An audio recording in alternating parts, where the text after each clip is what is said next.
Yo, what's going on, guys? Today I'm going to be going over the NBA slate on DraftKings for Friday, October the 19th. We have a 9-game slate for Friday night.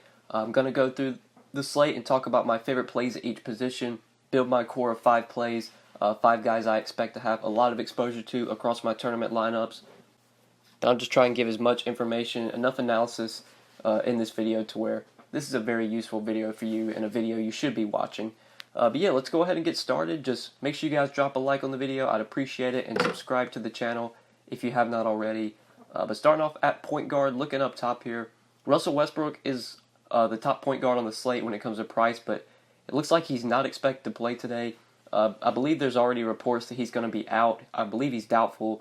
I've seen reports, though, that he's not even going to play, so I don't expect Westbrook to go. So Curry is our most expensive point guard on the slate at $9,700. He gets a matchup on the road against the Jazz. And I think Curry most likely is going to be a guy I avoid today, especially at $9,700. Near $10K, I just think there are better plays, especially for cheaper. I don't really like any of the expensive point guards, like Victor Oladipo, Kemba. I just don't expect to have a ton of exposure to these guys. I think this 7K, 6K range is where we want to look. So you got Dennis Schroeder at $7,700, who did get priced up after the season opener, after Tuesday night. Schroeder played pretty well. I believe he put up like 35, 40 DraftKings points. I expect him to be a pretty good play just every night that Westbrook's out. Even though he got priced up, I'll still have some exposure to Schroeder.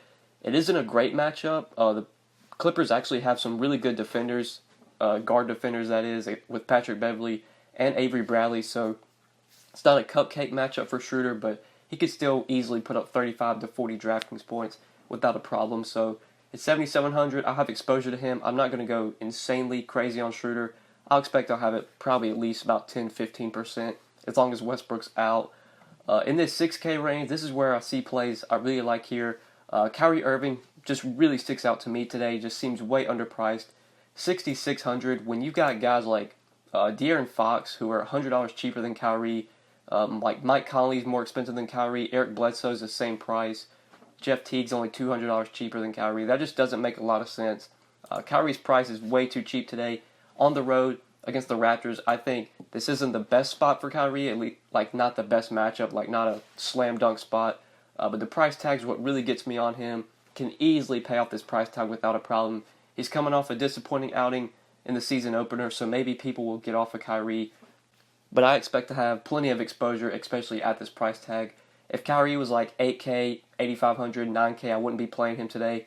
But at 6,600 against Kyle Lowry, who is not like an elite defender or anything, I expect Kyrie to definitely perform well here, bounce back from the season opener, and put up a big game, and easily pay off this $6,600 price tag. Another guy that stands out to me as being too cheap is Ricky Rubio against the Warriors. This always feels like a spot where Ricky Rubio does well. It seems like he's always done well against the Warriors. But he is also coming off a really disappointing game in the season opener for the Jazz. He really struggled against the Kings. But Rubio did get a pretty big price decrease. I think he was like 7K, 7,500 in the season opener. He's only 6,300 today. In an up and pace spot against the Warriors, we could possibly go to Rubio at 6,300. In this 5K range, if we want to look for some plays here, there isn't a ton that I love. You got Trey Burke against Brooklyn, who I think is definitely in play. Elfrid Payton, though, for me, is for sure a guy I'm going to have plenty of exposure to. He's the one guy I do like in that 5K range. 5,800 against the Kings. Love this spot for Elfrid Payton. He's coming off a triple-double in the season opener. 10 rebounds, 10 points, 10 assists in 37 minutes. I didn't expect Payton to play that big of minutes with this team, but if they're going to continue to run Payton out there for 35, 36, 37 minutes a night, he is for sure in play for me. This is a guy that has a lot of upside, can easily put up a triple-double. And playing with the Pelicans, a team that's going to play fast, I really like Payton here at 5,800. I think he's a tad bit too cheap, especially if he's going to continue to play these big minutes every night. And with this matchup against the Kings, I love this spot for Payton at 5,800. Then other guys I don't really like in that 5K range besides Payton. I mentioned Trey Burke at 5,700 you could go to, but I think I prefer Payton over him. Looking for value, there really isn't a lot of value I like at this position either. It's really, really cheap. Unless we get some injury news that breaks on Friday, I don't expect to be going cheap at this position. So moving on to shooting guard, trying to look at guys I haven't talked about. A lot of the top tier plays aren't like core plays for me, like Kawhi, Jimmy Butler. These guys aren't core play for me, but I'll have some exposure to Kawhi, 8,500. I'll have some exposure to Jimmy Butler, 8,100. Kawhi isn't in a great matchup by any means. Boston, a really good defensive team. But Kawhi's a beast. He's 8,500, which feels a little bit too cheap. And Jimmy Butler, great spot against the Cavs. This Cavs team's just not going to be good, not going to be a good defensive team. I worry that the Timberwolves maybe blow them out, but I'm not really going to fade a guy because of the potential of blowout. So I'll have some exposure to Jimmy Butler for sure at 8,100. And then other plays, if we want to look in this mid-range, some guys I haven't mentioned. Not a ton sticks out to me besides the guys I've already talked about. Like Tim Hardaway's coming off of really big games in the season opener. He put up like 50 DraftKings points. I don't expect a big game again from Tim Hardaway, and he did get priced up to 7,300, so that's probably an avoid for me. Guys like Klay Thompson, Wiggins, maybe D'Angelo Russell, I'll have some exposure to, but like Thompson, Wiggins, Evans, these guys aren't players I'm really going to be going too heavy on. D'Angelo Russell, though, at 6,400 against the Knicks, I do like here if you want to play him. Especially if RHJ is out again. I expect Russell to get a lot of usage, just be really involved. Going to have the ball in his hands a ton. In the 5K range, not a lot of plays here that I see that I love that just stick out to me. Shooting guard's a pretty gross position. I don't see a ton that I like, at least looking at this slate the night before. I know a lot of people played Jeremy Lin last night or Wednesday night, I should say, because he was really cheap. And he was expected to get about 25 minutes in the backup point guard role. That really wasn't the case. Lin went out there and really struggled. This is not a great matchup against Memphis. Memphis isn't good defensively, but they do play at a really slow pace. 4,200, I'll probably just get off of Jeremy Lin. So yeah, shooting guard for me, probably going to try and stick to the guys I've talked about, like maybe some Trey Burke I'll play at shooting guard. I think Peyton's shooting guard eligible, I believe. I'm not exactly sure. But if I can go with Schroeder here, Jimmy Butler, Kawhi, these are kind of the guys I'll stick to. But let's go ahead and move on to small forward. Look at the top of this position. We have Giannis and KD, both pretty expensive options. Giannis is facing the Pacers. KD has to face the Jazz. Both of these guys are not going to be guys I go too heavy on today, especially KD. I don't expect to go really too heavy on KD. I'll have some Giannis just because Giannis is so good. I'm playing tournament lineups, playing 150 lineups. Giannis is not a guy that I'm fully just going to fade and having zero.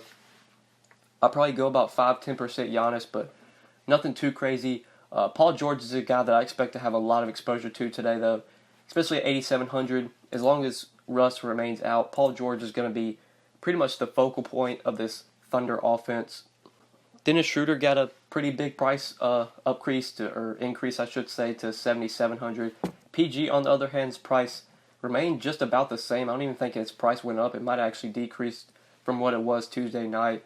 He didn't have like a smash game or anything. 27 points, 5 assists, 2 rebounds, 4 steals. I think he put up like 40 DraftKings points. And I would say that was probably like a floor game for PG. That was a bad game for him. With Russ out before, we've seen PG put up 60-point games, 65-point games. Could easily happen here against the Clippers. I mentioned how the Clippers, they have really good defenders in their backcourt with Beverly and with Avery Bradley. In the front court, guarding the forwards, though, not the best for this Clippers team. Their defense against forwards isn't the best, so I like PG here. I like his price of 8,700. One of my favorite small forwards on this slate. If I can fit him in, I will for sure be trying to do so. You do have like Jimmy Butler, Kawhi there, who you could play at small forward. I'll probably be trying to fit those guys in at shooting guard, so that way I can play PG at this position. But other small forward plays in the mid-range, really like Karis LeVert here. Karis LeVert is 6,300 against the Knicks, excuse me. And this is a good spot for LeVert. He's coming off a really nice game. The season opener, he put up 27 points, 4 rebounds, 4 assists, a steal, and a block, played 34 minutes. I expect similar production to Karis LeVert. With RHJ out, he's going to continue to see really nice minutes. And when LeVert got minutes last year, we know this guy was really efficient, could put up points, could add the peripherals, could get rebounds, could get assists. Just a really good player, just has a lot of upside. At 6,300 and a good matchup against the Knicks, I definitely like him here at small forward. You can play him at power forward, I believe, as well. But LeVert's definitely in play for me in this mid-range. Other small forwards, we'll try and go through this position really quickly. Look at maybe some value. 6K and under, not a ton that sticks out to me. I was on Cedi Osman a lot. I believe it was Wednesday night because he was so cheap. He was like 4K, and he put up like 30 DraftKings points. Great value, but did get priced up today to 5,400. Cedi Osman, I'll probably still have some exposure to at 5,400, but definitely not as good of a value as he was a couple of days ago. And it's a tough matchup as well against Minnesota and against Jimmy Butler, who will probably be guarding Cedi. Won't go too crazy on him, but I'll have some exposure for sure.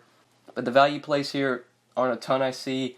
Maybe Bielitsa at 4,600. I know he started Wednesday for the Kings, did pretty well.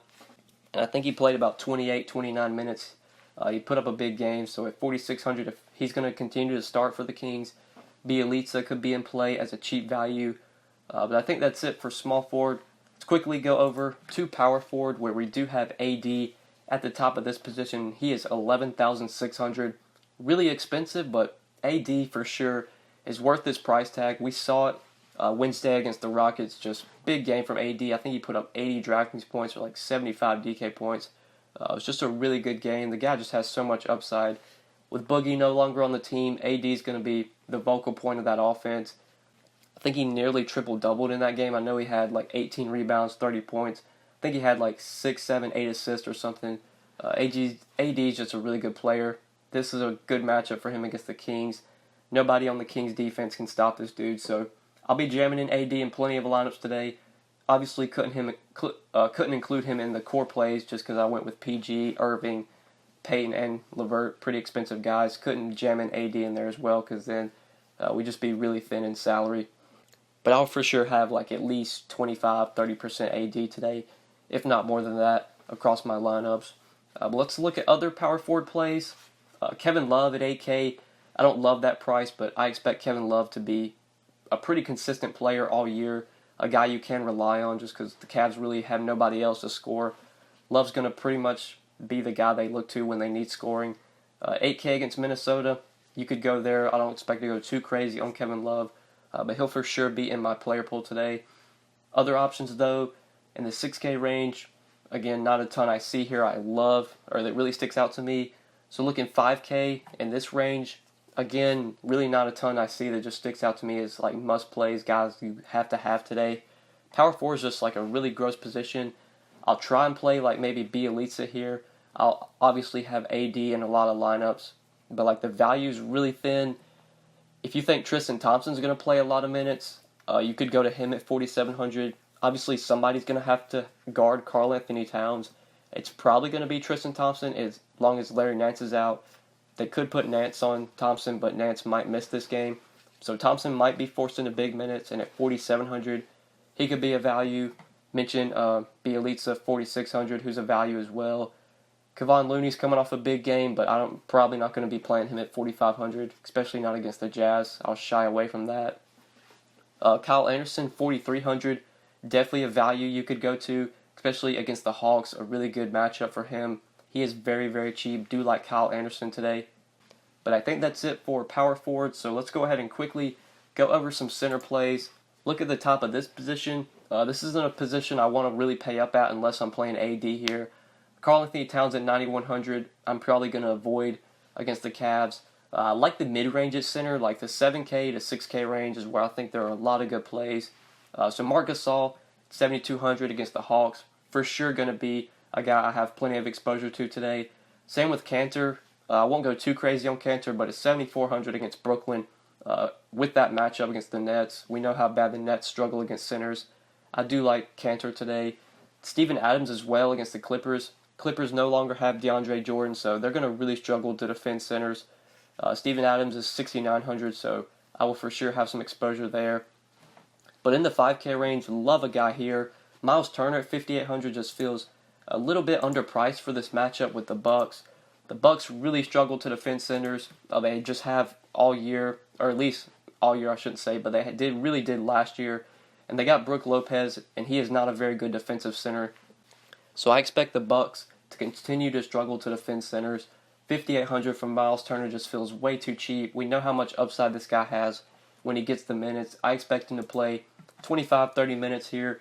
He didn't get a ton of minutes last game. or in Wednesday's game, but that game did blow out. That game was over at like the end of the third quarter. I believe the Pacers were winning by like 20 points then, so they didn't really need Turner on the floor. I expect this to be a close game, a pretty fast-paced game as well. 5,800 for Miles Turner with this matchup. Really like him at center. And I think that's it for center plays, at least the ones that catch my eye. Alex Len, I will probably go to in some lineups just because he's 5,100. He's going to be forced into big minutes. Dwayne Dedmon and John Collins are not expected to play today. And you're going to need a big body to guard Marc Gasol, so I expect Len to have to play. It's not a good matchup, but Len is cheap. And if this guy's going to play 30 minutes, he can pretty much get a double-double in 30 minutes. He's got that kind of upside. So he's a value play I do like, but I think that's it for the center value plays. I mentioned Thompson. You could go to maybe Cody Zeller, but I don't really like that. Zeller did play like 21, 22 minutes on Wednesday. Wasn't very efficient. But a good matchup here against the Magic. The Magic, another team that really struggles to defend centers. But yeah, I think that's it for this position. I think that's it for the video, guys. Hopefully you did enjoy this video, and hopefully it did help you. If you enjoyed, make sure you drop a like. I would really appreciate it. You guys have been showing a ton of support on my NBA videos, and I really do appreciate it, guys. It means a lot. Make sure you subscribe so that way you won't miss out on any of my new videos. And if you do have any questions, you can always hit me up on Twitter at the DFS_GOAT, or feel free to leave any comments down below, and I'll get back to you as soon as I can. But yeah, guys, good luck tonight on this 9-game slate, and we will see you back again in my next video. Peace.